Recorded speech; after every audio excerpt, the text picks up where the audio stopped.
Hello, I'm Dave Peach, and this is the Crawfordsville Peachcast, sponsored by Tri-County Bank, your community bank since 1892. See them in person or at tricountybank.net. Tri-County Bank, member FDIC, and equal housing lender.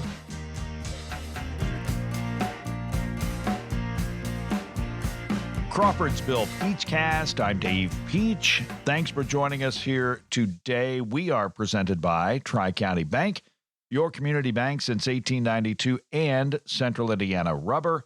Power for you. Hello, Todd. Today on the show, a couple of on-air conversations that we had recently. First with Sean K. Grady.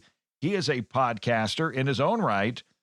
He is the host of the Environmental Transformation podcast. Sean K. Grady, our first guest. And also we've got musician Jerod Bolt. Jerod is touring really across the country in the 10 Roof Tour. He's got a new song, Records of Our Life. You can get that on Apple, Spotify, wherever you get your music, iHeart, all that. Jerod actually performed the song live in studio, so you'll hear that on our podcast today. It is the Crawfordsville Peachcast. We'll have those interviews coming up next. Central Indiana Rubber Products provides the power for you. Central Indiana Rubber Products, or CIR, keeps farm equipment and local manufacturing processes running with gaskets, belts, seals, and O-rings, among a variety of other products and services. Employee-owned and always customer-focused. Central Indiana Rubber Products, 989 West, 83 North, Crawfordsville, and at indianarubber.com. Central Indiana Rubber Products, or CIR, power for you. We are on the radio with local podcaster Sean Grady. Sean, great to have you here today. Thanks, Dave. Welcome. Thanks for having me on the show. Wow. Environmental Transformation is the name of the podcast. How long have you been doing this? Oh, Dave, I've been doing it for 3 years, a little over 3 years now. Started during the pandemic.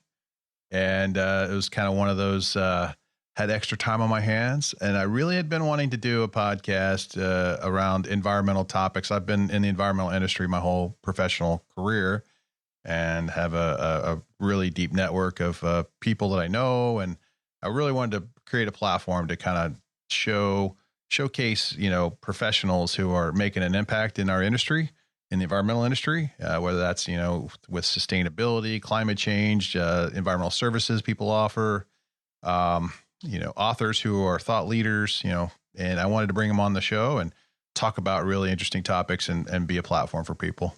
Again, the podcast is Environmental Transformation with Sean Grady, and I'm sure they can find it on Apple, Spotify, all that. Yeah, you can find it on all the major podcast networks. YouTube, I'm on YouTube too as well. If you go to my website, it's www.seankgrady.com, and you can find all our episodes. I think we have about 85 episodes in the catalog right now. And at that, on my website, you can see, you can view it on YouTube. You can listen to it on a podcast. But yeah, if you go to your podcast streaming networks anywhere on your phone, you can download it and follow, subscribe, and get all the latest updates. Okay, the podcast will be live at the Crawfordsville Library April 10th at 6:30, and you've got Doug Tallamy. He's going to be a guest, and so this is going to be a live podcast with a studio audience. Yeah, so on April 10th, we're hosting Doug Tallamy in conjunction with the Crawfordsville Public District Library, also with the Purdue Master Gardeners. And this is part of the kind of a connection of our Seed Library learning series that we've been putting on locally.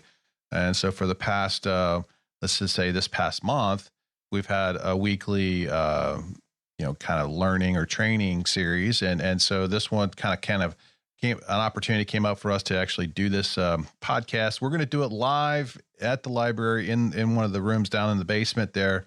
So there'll be a live audience to watch me actually interview Doug. And then there'll be an opportunity for some of the audience to ask questions of Doug while we're doing the interview.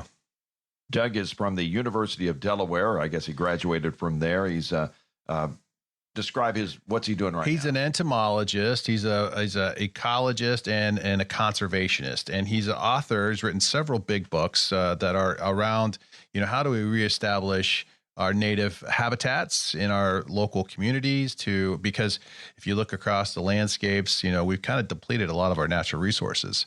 And, the big concern is bringing back the habitat and the biodiversity that, once was here. And so one of his movements that he's really passionate about is bringing back the natural environment into our local neighborhoods. And one of those ways he talks about doing it is having a homegrown national park in everyone's individual yard. So as homeowners, we can create our own, miniature national park by creating and reestablishing natural habitat for all the insects and the animals to basically have, a place to live, prosper, grow. But right now, the big concern is that there's been a lot of in and around our society. We've introduced a lot of non-native plants into our landscapes, and what that does is it doesn't really provide a host for the local food webs, the animals, the insects, because they're not attracted or they don't feed off of those types of plants, and they do feed off of the native plants. Well, so the idea is to repopulate and grow native plants, and native meaning the plants that were here, before we basically deforest, raise the forest off of the properties that we all live on. And that way, we can bring back some bit of habitat. And if everybody, in these neighborhoods were to establish their own miniature homegrown national park, now all of a sudden you can connect all of these residential properties into a larger food web for all the, ecology and the the natural environment and the native animals and plants that come back,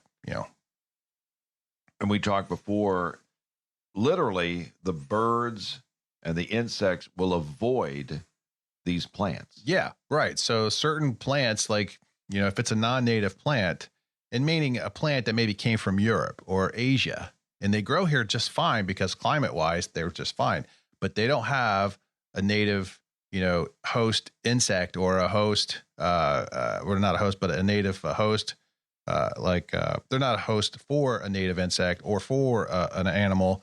And so those types of creatures do not feed off of those plants. That's not a food source for them. Well, that's the problem. And if there's no food source that these animals can feed off of, then you're not going to attract any insects and birds and plants and animals into your yards because that's not a food source for them. And that's the big issue that you're seeing is you don't have any biodiversity happening. And what that does is eliminates a lot of species from being in your local area. Now, what will Doug say in relation to this? Doug's going to say plant natives. He's going to say the button. Plant the oak trees and some of the maple trees and some of the milkweed. Like if you want monarchs in your yard, you're going to want to plant milkweed because that is a host plant for monarch butterflies and caterpillars that they produce off of. So that's the big thing. You got to really kind of work through, okay, what types of natives do I want to plant? And, some of the natives are going to be interesting because they have great, aesthetics, right? They look pretty. They're flowering plants or, trees, either one.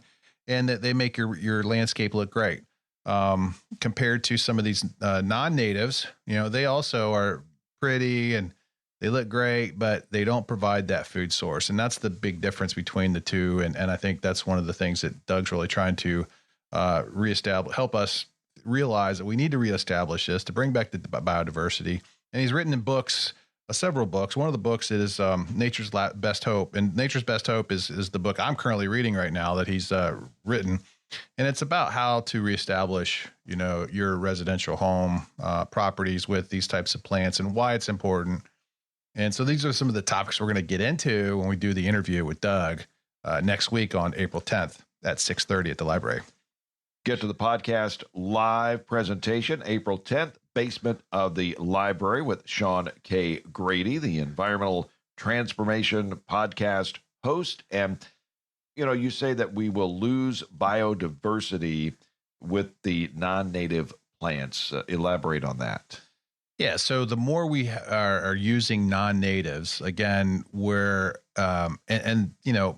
a lot of different types of plants out there that are considered non-natives, and they're plants that come from, like I said, Europe or Asia. They grow well in our climate, but they don't provide a food source for the insects and the animals in the area. And so by not providing a good food source for them, you're not attracting the natural habitat. You're not creating a natural habitat for those insects. You're not going to have the pollinators show up in your yard, or the birds. You're not going to see, nesting birds in your yard because there's no food source for them. So that's kind of one of the things that we're trying to think about when you think about non-natives. And you got to just be careful when you're going to the home and garden centers, is looking at what types of plants are you buying to, consider putting in your yard. One of the things that he talks about, which I think is interesting, is, us as Americans and our society, we love our lawns. We love our green grass. But if you think about it, it's the worst,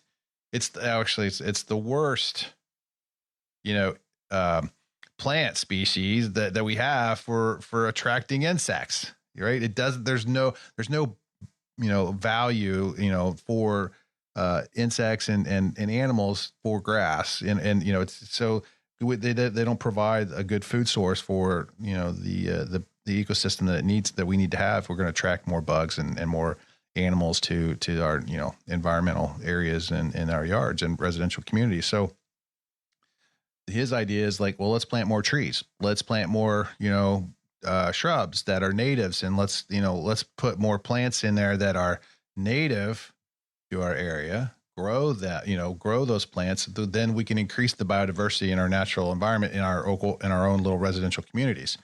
And because we've wiped out, you think about it. I mean, let me look across our county, where so much of our county is just ag farms. And great, we need them to some degree, right? But they're leveled. They're all just wiped out. I mean, there's no trees. The forests are largely, gone. So we don't have a huge, area for a lot of the biodiversity. Now we've got biodiversity potential, when we look at residential neighborhoods, trees in there, and there's a lot of native trees. Some of the big, trees that you see in some of the old streets here in town. I mean, there's a lot of nice old oak trees and things like that. So there's some really good biodiversity, but there's a lot of space that is wasted space because it's in lawns. We could add more, more trees and more shrubs and more, plants, native plants to grow and provide the habitat for insects and birds and animals. So that's kind of this concept. Well, there's so many ways you can tackle the environment and the environmental issues and global warming, climate change, whatever. And a lot of times you talk about, well, we need to drive electric cars. We need to, concern ourselves with what industries are doing. But what you're telling me is, if it is to be, it's up to me. I mean, if we collectively as, individuals in society and our, our homeowners, we can make a big impact on the environment. Because, growing plants helps reduce climate change too, right? So you're sequestering carbon from the environment. The plants need that, and that helps reduce our climate change issues as well. So planting more trees is a positive thing, and so that's one aspect of trying to do that. And if we all collectively just do a little bit, to add another tree or a couple trees, granted, trees take a long time to grow, right? So, the impact that we will have will far, outlive our lifetime, but we pass it on to generations on down the road. It's interesting. I've seen a lot of these historical photos recently that people put up on Facebook or whatever. It's like, hey, in 1895, here's the photo of this, exact spot. And here's the photo of the exact spot today. And if you look, a lot of times the tree in the picture is the same. It's the same tree, right? I mean, it's 120 years later. And so but that tree's been there and it's been doing its job and it's going to continue to do its job as long as it's living. That's what we're trying to establish, is reestablishing those type of, environments in our own residential, yards. Well, you have what I would call a national type podcast with your guests, the Environmental Transformation Podcast. You're a Montgomery County resident, and I notice on this one, I mean, you are connected to, the Master Gardeners, looks like the Purdue Extension Office. That's right. So, I mean, not only, so you're as they say, the city's slogan is "Be Here, Be Known." You're doing national type content, but incorporating local, a local flavor, local impact. And I know you're at the Montgomery County Soil and Water Conservation District annual meeting. Yeah. And took that in. So, so you are bridging local people to national type figures. You got to, it all starts locally if you're going to make an impact, and make an impact in the community you live in. Try to extend out to reach others with, a bit of a positive message if you can. I'm a Purdue Master Gardener. My wife's a Purdue Master Gardener. We've been involved, locally. We are supporting the Seed Library at the Crawfordsville District Public Library, which is the Seed Library. We started it last year. My wife and Janella Noonan did, and the concept there was to create a library, a seed library, where people could come and get packets of seeds to learn to grow, vegetables and food for their own homes. But also there's some flowering seeds there to create some beautification of your home with some flowers. And we provide an educational component to the Seed Library, which has been these seminar series that I kind of talked about earlier, where during different times of the year, we'll have like we just finished up 4 different series of seed planting, DIY landscaping. We had one on herb gardening. We just did one on hydrangea and, the proper way of cultivating and managing and growing hydrangeas. So a lot of interesting topics that we're, providing the public. But then, as I translate that back into what I do with the Environmental Transformation Podcast, it's kind of taking, all aspects of the environmental kind of concepts in the industry and talking about it. And so, this is just one little kind of angle that I have, or one option that I'm using within the platform to talk about environmental topics, which is growing natural plants inside our, in our residential community and improving the ecosystem. That's kind of what I'm doing. Okay. Now, if you're listening to this, we're going to put this on our podcast, the Crawfordsville Peachcast. If you're listening to this on the podcast, probably April 10th is already come and gone. But they can go to your podcast and listen to it. Yeah, they can go to my website and listen to it, and I'll post it probably a week after I actually do the interview, because I usually do it like if I record an interview this week, I'll release it the following week.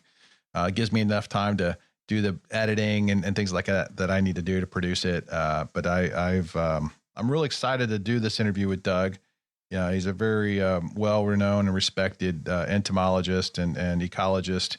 Author, and he's a really good thought leader. He's really challenging the typical concepts of home ownership when it relates to landscape design and growing plants and natives, actually, so you can attract the proper pollinators, the birds, and I think wildlife is important. Everyone, if you go spend time out in nature, you kind of get a little closer with God and with other aspects of yourself, and realize, you're just a small part of the environment, the entire world and the environment. And it's really a great feeling to really kind of take advantage of seeing how everything's connecting. Sean, again, we thank you for being here today. Look forward to the podcast live again, April 10th, 6:30, basement of the library. Learn more from Doug Tallamy, and you can help out the environment right in your own backyard. That's right. And if you have any questions and you'd like to submit them for me to ask Doug, you can email them to the Seaville Seed Library at gmail.com, and be happy to ask those questions for Doug for you. All right. Well, Sean, again, thank you, and we'll look forward to it. All right. Thanks, Dave. Appreciate it. Sean K. Grady, host of the Environmental Transformation Podcast. WCDQ, Montgomery County's country station. And with us in studio right now, Jerod Bolt. Jerod, how are you? Woo, I'm doing good, man. Thank you so much for having me. Wow, we got a lot going on today. It's Jared's birthday. Happy birthday. Thank you so much. And Jerod, happy, I can't believe it. Yeah. 40th birthday. It's. I know. I'm still trying to wrap my head around that. So I woke up kind of confused. So. Jerod is a Lafayette musical artist, and of course he has been touring, and he's going to go across really the kind of the Midwest, the South, and that's going to go till August. We'll talk about that. But the big news is a new song being released today. It's exciting, and it may not have been planned that way to land on my birthday. I don't know, but it's been the best part of it. So, wow! So it's a birthday. It's a new song. It's called "Records of Our Lives," and give us a little background before you. I'll let you give background and get right into the live performance of the song. Yeah, this song, Records of Our Life, is a metaphor in the title in itself. And he's now 11, but he was 9 at the time.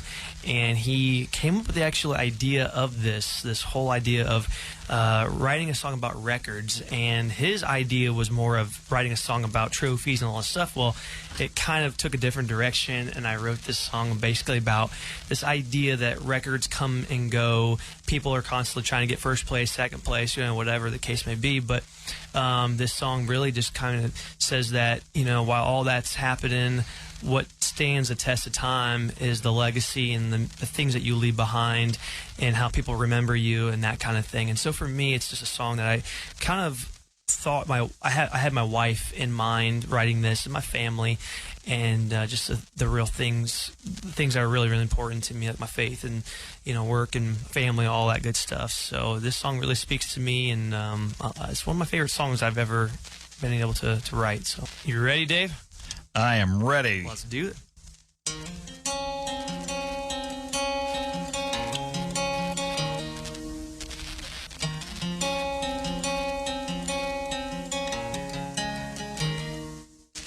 There's records all around this world that are proving the test of time. When one comes up, another goes down. Another wins the crowd, but there ain't nobody gonna break the record of loving you like I do. They can break the speed of sound, but I can tell you this right now, we're setting records for the rest of our life. Our generations looking back will know the reasons why we got records saying I love you, records saying I do, and we got no records about wrong or rights between you and I, just records of our life, just records of our life, yeah. You can put them up on the shelf as each one speaks to you. When one comes up, another goes down. The needle finds the groove, but there ain't nobody gonna spin you round and love you like I do. Every day that sun goes down, I can tell you this right now, and we're setting records for the rest of our life. Our generations looking back will know the reasons why we got records saying I love you, records saying I do, and we got no records about wrong or rights between you and I, just records of our life, yeah.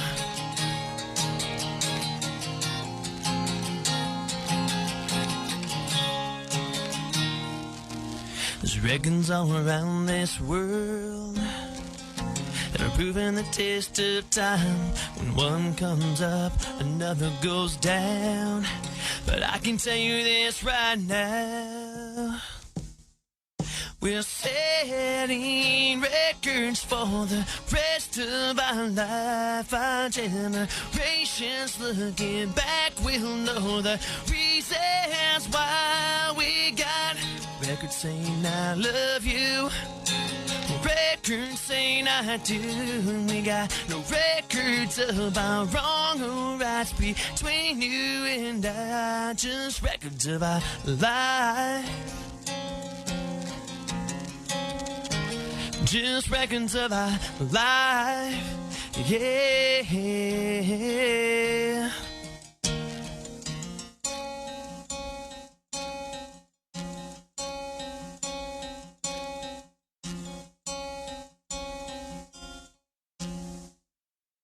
Excellent. Excellent. Wow. That, a lot of, that song kind of grabs you. It's deep. I mean, it's really, it's got a lot of family in it. Got a lot of thoughts in there. Yeah. Thank you so much. Yeah, that's, I really hope that people can relate to it. I think people can relate to it. And, it's just one of those songs that, every time you play it live, you feel it. It kind of reminds you of just who you are as an artist, and it, I feel like this song really speaks for itself. I don't really have to say a whole lot because the song is just so, yeah. Wow. So, hey, we're going to talk about what you're doing right now, which is a tour going on through August, and it's the Tin Roof Tour. What's this all about? Yes, sir. Yeah, Tin Roof. We signed an agreement. We're doing all the tin roofs throughout the country, and so we have we're looking at 60, 65 shows. We're in the 60s. I know that for this year of shows and kind of more corporate shows. So this is a big deal for us, my band.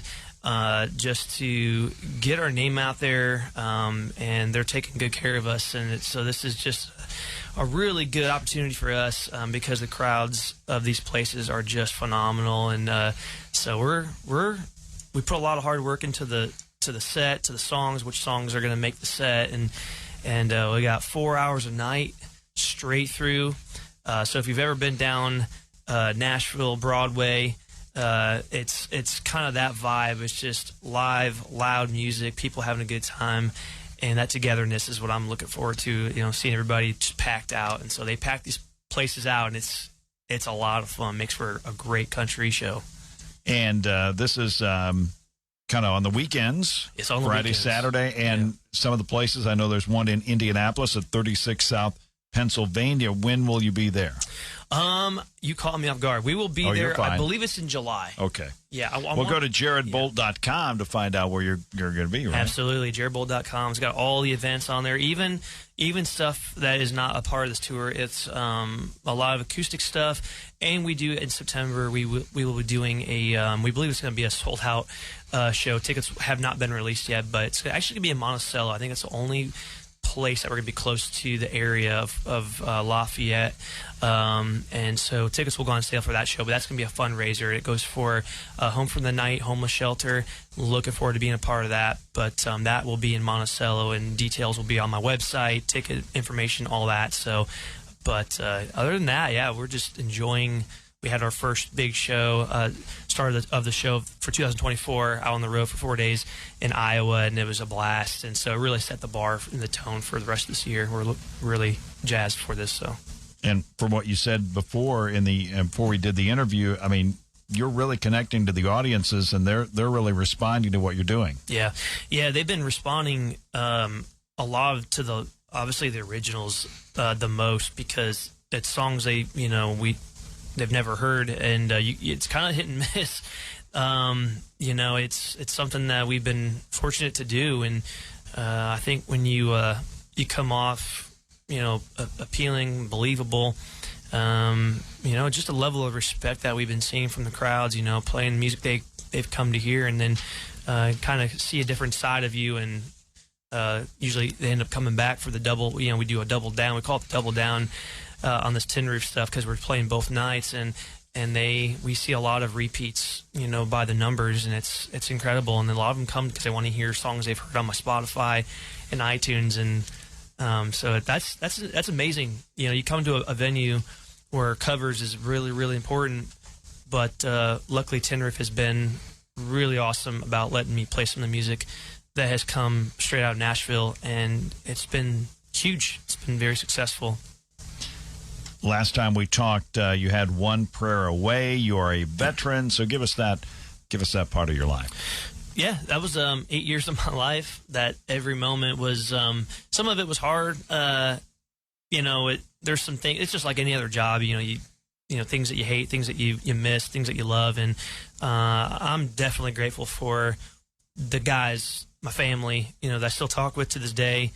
That I miss some of them. I don't get to see all the time, but I'm grateful for that. I'm grateful for the opportunity to have this long life brotherhood that I gained in the Marine Corps. So it's like my second family, and just this camaraderie and friendship that I'll take to my grave one day. But that was 8 years of my life, and it taught me, I think, a lot of the leadership that I learned and gained in there kind of carries over into what I do now. And so a lot of the leadership and the discipline and just working really, really hard for this dream, which, it's, some people say, oh, you're living your dream right now, but, I'll consider a success when, we're out there playing to the masses, and really seeing the effects of what this music can do and getting out there more. Well, keep at it. I mean, you're 40, you look 30. You stay in great shape.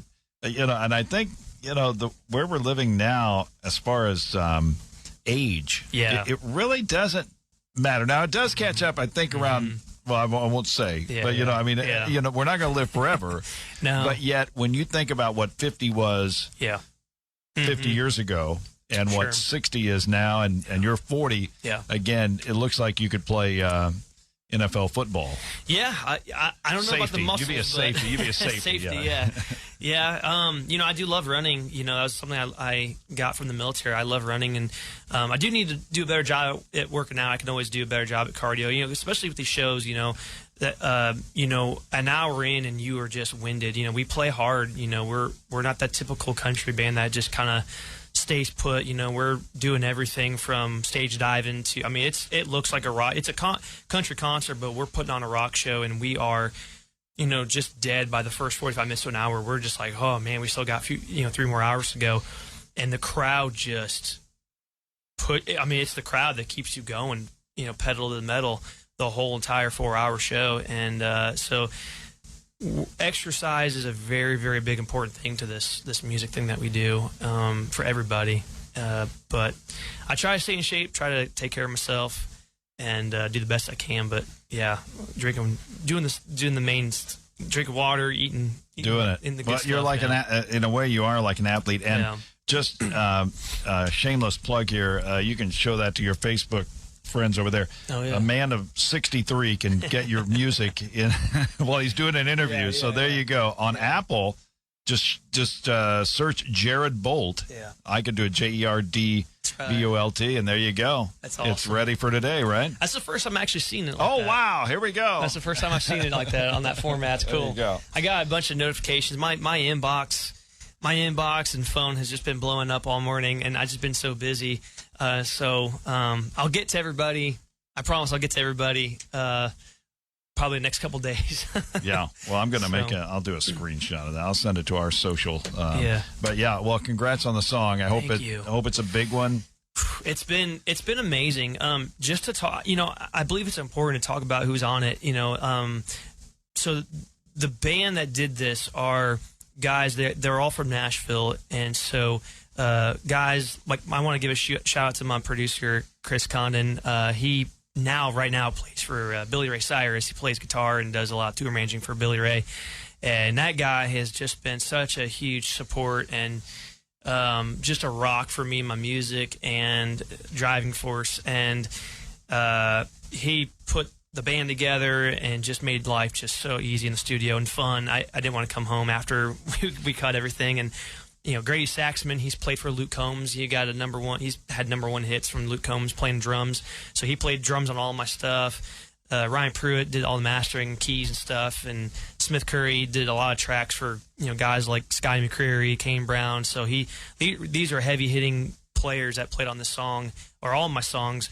But this one in particular, when I got it back, I mean, I had tears in my eyes just because of how they brought this song to life. You know, you write the song in a writing room, and you have no idea where it's going to go musically, you know, and you have ideas, but, you know, these guys just did an incredible job of bringing the song to life. And I can't wait for people to hear it and tell me what they think. I want to hear from people. I want to know what they think of it, what they, you know, how it's related to them and their family, and yeah. So that's the cool thing about music.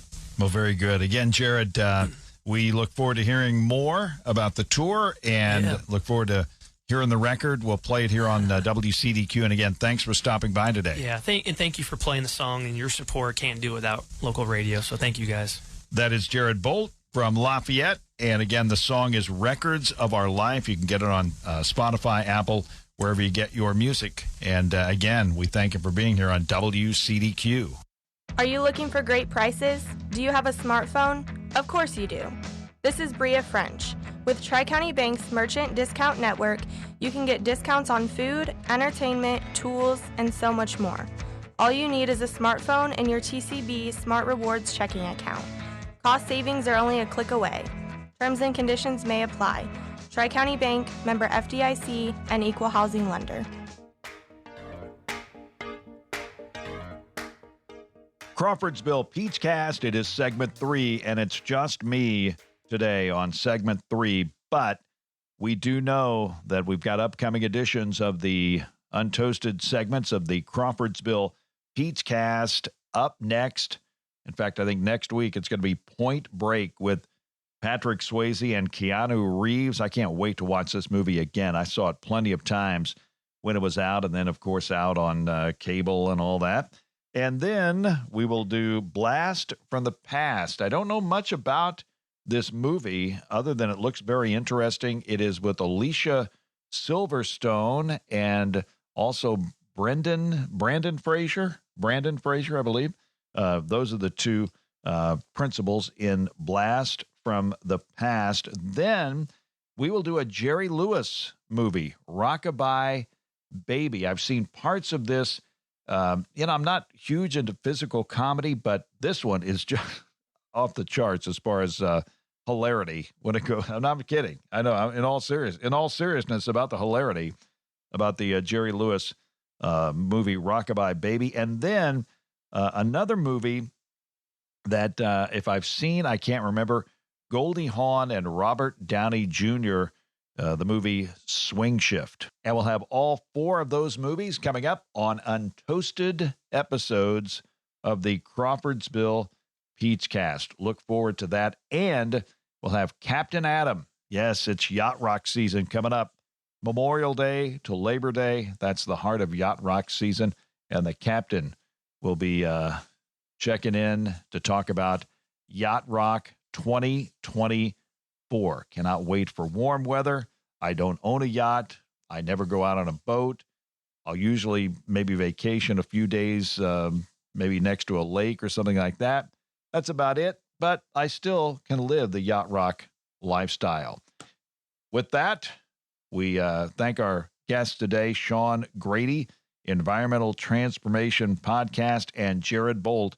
Look for him on the 10 Roof Tour. It's coming to your city, or at least a city near you. That's the Crawfordsville Peachcast. We are presented by Tri-County Bank, your community bank since 1892, and Central Indiana Rubber. Power for you. Hello, Todd.